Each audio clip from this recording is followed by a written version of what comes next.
Bonsoir à tous. Ce soir, j'avais envie de faire une vidéo sous un thème qui revient vraiment beaucoup dans mes séances, mais aussi dans mes réflexions. Et c'est un thème, je pense, que ça, ça continuera à cheminer et à changer de forme.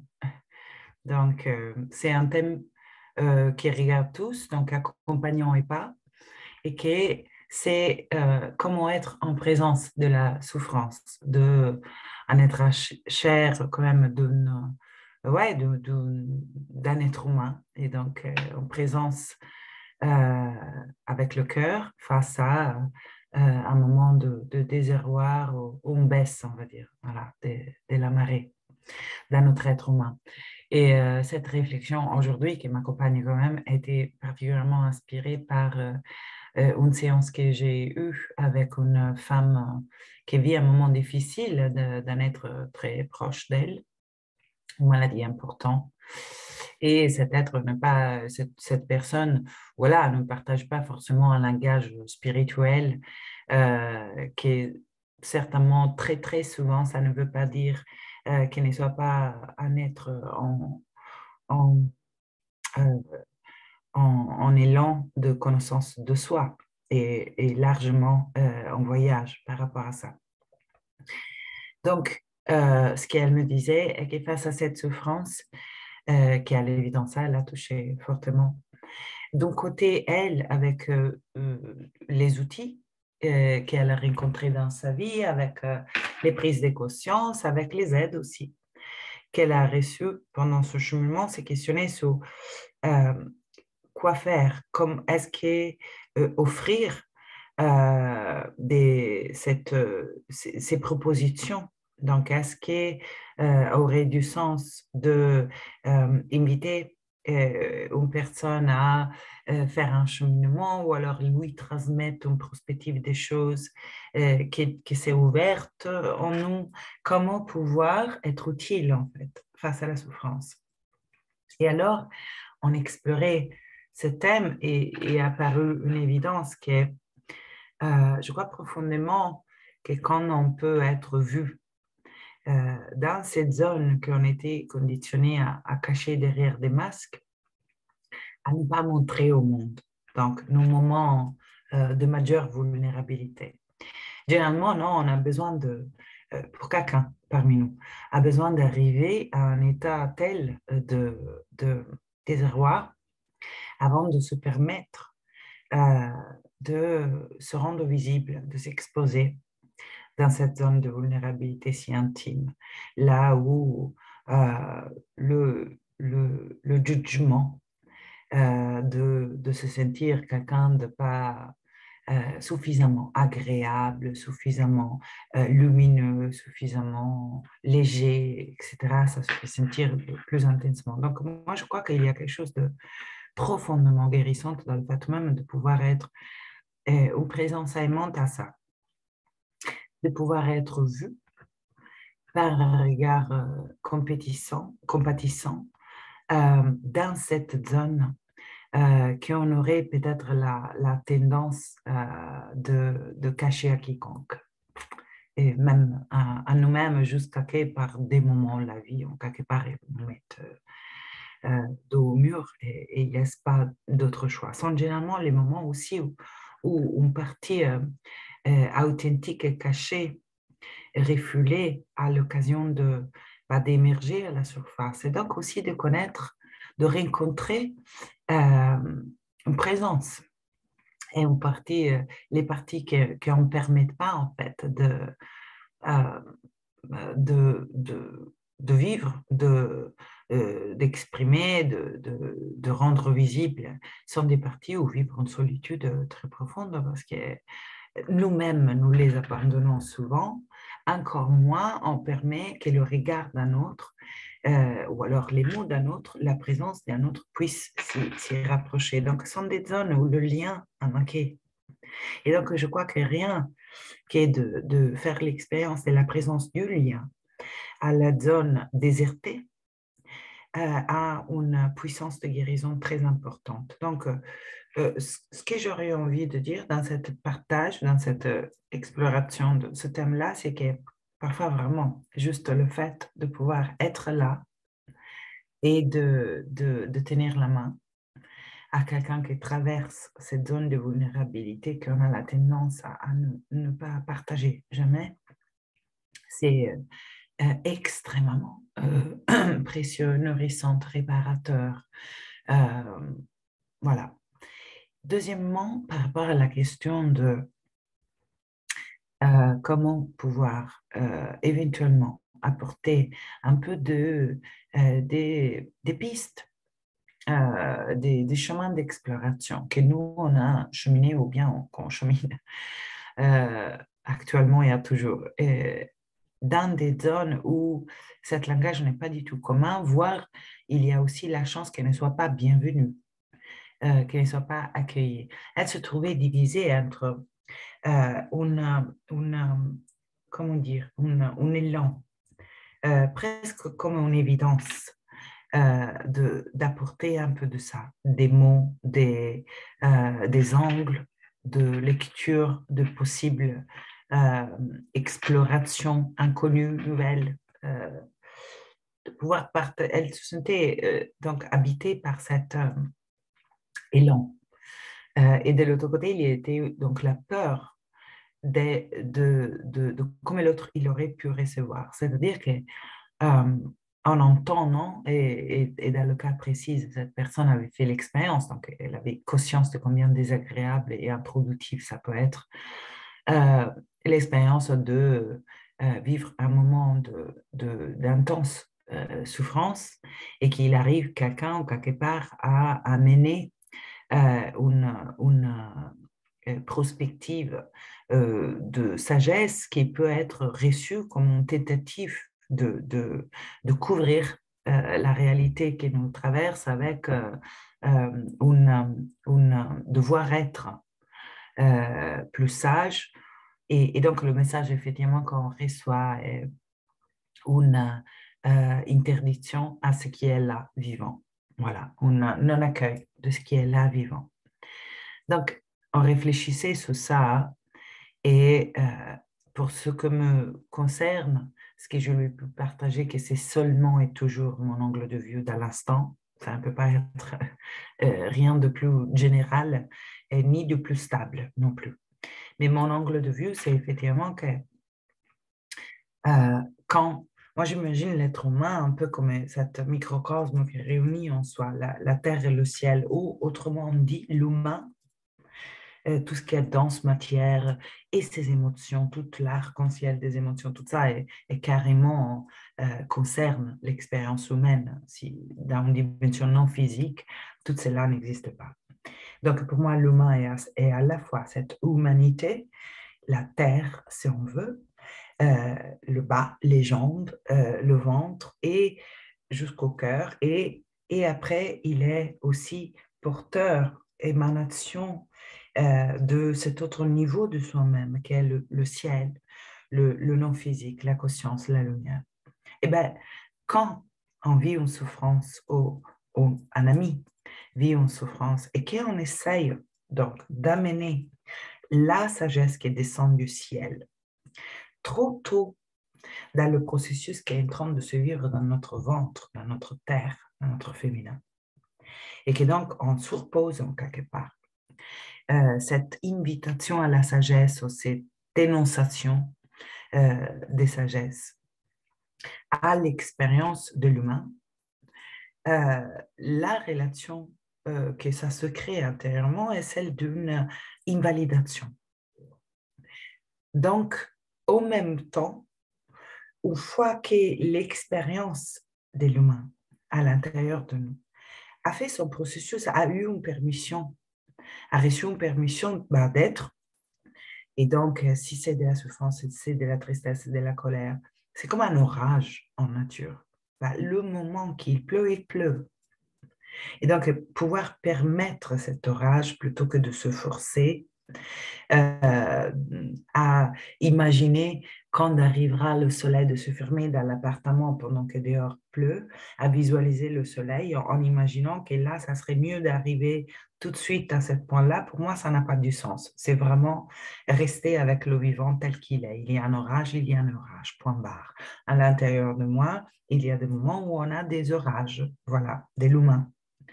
Donc, ça, pour moi, est la nature humaine, ou alors la nature, hein, la terre en nous, l'animalité, l'humanité en nous. Et la permettre, et permettre le féminin, permettre l'orage, permettre la tristesse, permettre la colère, permettre la peur, et ou alors permettre chez l'autre, chez cet être qui est en souffrance, donner un espace de permission, soutenir la permission de cet orage est pour moi le premier passage. Hein, comment dire, est la base. Quand l'orage se calme, parce que la vie, elle se transforme constamment à l'intérieur et à l'extérieur, et c'est une loi. On n'a pas à la forcer, on n'a pas à la maîtriser, à la gérer pour ça. Elle le fait toute seule. Si on essaye de ne pas se mettre dans le processus et de le contrôler autrement, de le tordre autrement. Donc, quand l'orage change de forme et que les nuages s'ouvrent et que le soleil ressort, là, pour moi, c'est le moment, donc une fois qu'on a permis le féminin et l'expérience de la vie telle qu'elle est, là, c'est le moment où le soleil de notre sagesse, les rayons de notre ciel intérieur et extérieur, donc du soi, hein, de la vastité du soi, et donc de la sagesse de qui nous sommes vraiment, peut rencontrer et éventuellement accompagner à une intégration de l'expérience dans une perspective qui intègre la multidimensionnalité, comment dire, la verticalité de l'être. OK? L'exemple concret. Disons que je découvre d'avoir une maladie. Et au moins s'éveille une profonde sensation d'impuissance, une grande colère. Ma perspective sur les choses est que c'est une injustice et que je suis victime de cette arbitrariété de la chance et de la malchance. Et j'ai peur. J'ai eu une profonde peur et une tristesse à l'idée de quitter mes chers. Imaginons que ça, c'est mon orage intérieur. Si j'essaye tout de suite de faire descendre un concept spirituellement correct, une sagesse conceptuelle, spirituelle, comment tout est juste, sûrement que cette expérience a un significat. Si j'essaye de forcer le processus organique, spontanée, naturelle et intelligente de la vie à travers moi, en y amenant cette sagesse, en poussant la descente du ciel dans la terre, parce que je ne veux pas la sentir trop, cette terre, parce que cet orage est quand même très inconfortable à vivre. En fait, avec cette énergie de non, ce que je produis est une expérience d'invalidation. Soit que je le fasse avec un ami et que donc je lui prête mes concepts spirituels pendant qu'il est dans le plein de son orage et qu'il a besoin de quelque chose, qu'on l'accompagne à permettre cet orage, qu'on ne lui dise pas qu'il faudrait qu'il y aille le soleil. Si je le fais trop tôt, cette offrande éventuelle de prospective plus sage, l'autre le reçoit comme une invalidation parce qu'en effet, très souvent, né d'un lieu d'invalidation intérieure, si on est très sincère avec nous-mêmes, très souvent, qui est en présence de la souffrance, se trouve dans l'inconfort. Il ne veut pas nécessairement la voir. On a peur de la souffrance parce qu'elle nous renvoie à la nôtre. Et on n'a pas forcément la disponibilité à cette rencontre. Donc, très souvent, essayer d'aider l'autre à travers chacun ses outils. Hein. Là, je parle en langage spirituel, mais peut être autre chose, peu importe. À travers la minimisation, à travers la relativisation, à travers la foi, à travers tout un tas de concepts qui, en effet, ils couvrent une réalité qui est j'aimerais que tu arrêtes de souffrir. Je ne veux pas que tu souffres parce que je ne veux pas que je souffre. Et je ne veux pas surtout rencontrer la souffrance qui est en moi et qui est déjà là. Voilà. Donc, cela, clairement, ne peut que produire une sensation d'être rejeté ou invalidé dans l'expérience qu'on fait. Et généralement, donc, au-delà des réponses polies qu'on peut avoir intérieurement, ce qui ça provoque est un rejet en réponse. Parce qu'on a besoin, je crois profondément que ce soit l'amour, la force, le pouvoir alchimique de cet univers et que soit la médecine la plus puissante. Et donc, le fait de pouvoir se sentir vu et compris dans cette zone qu'on n'a jamais osé montrer à quelqu'un, dans la conviction qu'elle n'est pas aimable, cela est pour moi vraiment le terreau, le fondement. Et une fois que cet accueil, cette réparation, cette présence de l'amour à la zone qui n'était pas rejointe dans l'amour, une fois que ça devient l'expérience, au rythme organique de la vie, c'est-à-dire quand l'orage, peut-être en présence de l'amour, se calme naturellement, alors on peut offrir ce qui est dans notre cheminement, on a touché, intégré, ce qu'on a reçu en cadeau, ce qu'on a conquis, ce qu'on a trouvé, ce qui s'est ouvert dans nos moments de grâce. Parce que je crois que même cet élan, cette femme, elle me parlait en disant, je n'arrive à rien lui dire de tout ce que je sais. Et je connais très bien la personne, elle ne sait pas juste conceptuellement. Hein. Elle a vibré dans sa chair des prises de conscience et des ouvertures et des libérations. Et, et elle me disait, je n'arrive pas à lui dire rien de tout ça, dans la peur qu'il puisse le recevoir comme des leçons faciles de personnes qui ne sont pas là où il est maintenant. Et donc, je trouve qu'il y a quelque chose de tellement juste là-dedans. Il y a un respect aussi de la justesse de l'expérience que ça veut dire, je n'essaye pas de la changer, je suis là avec toi. Après, par contre, je crois que si cette personne précisément, après, vous verrez comment ça résonne pour vous, continuer à s'interdire pour sa propre peur d'être reçue comme la savante qui essaye d'enseigner à quelqu'un comme il faudrait vivre la souffrance. Si elle continue à s'interdire dans le moment où un espace s'ouvre, et moi je pense qu'on le sent intérieurement, quand cet espace s'ouvre chez l'autre, mais aussi chez nous, c'est-à-dire quand ça n'est plus un conseil ou une piste d'exploration suggérée qui est née dans une zone qui a peur de voir la souffrance chez l'autre. Jusqu'à qu'on a peur de voir la souffrance chez l'autre, selon moi, il va mieux prendre une pause, aller se balader, se distancer un moment. Et ce n'est pas le moment de donner des conseils, parce que ça véhicule une vibration de non à ce qui est, non à ce que tu es en ce moment, parce que tu es l'incarnation en ce moment d'une expérience de souffrance. Et cette souffrance, je ne veux pas la voir tant chez toi comme chez moi. Et par contre, utiliser cette non à l'intérieur qu'on peut retrouver face à quelqu'un qui est en souffrance, comme un message que notre propre souffrance ne se sent pas rencontrée et accueillie. Et prendre un temps pour aller, en utilisant la vie qui se charge très bien de nous donner les occasions, d'aller progressivement, doucement, patiemment envers soi à la rencontre de cette souffrance, jusqu'à ce que cette peur de cette rencontre commence à se faiblir un petit peu. Moi, je pense que c'est là, en fait, qu'on est en mesure de pouvoir offrir des chemins possibles ou des autres perceptions de ce qu'est un être en souffrance il peut vivre. Parce que alors, ça n'est plus cela n'est plus de la peur de la rencontre, de la souffrance.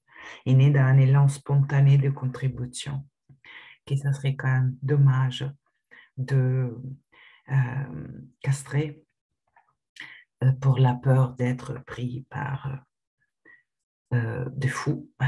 Voilà. Bon, j'espère que à quelqu'un ça puisse parler. Merci beaucoup pour votre attention, comme toujours.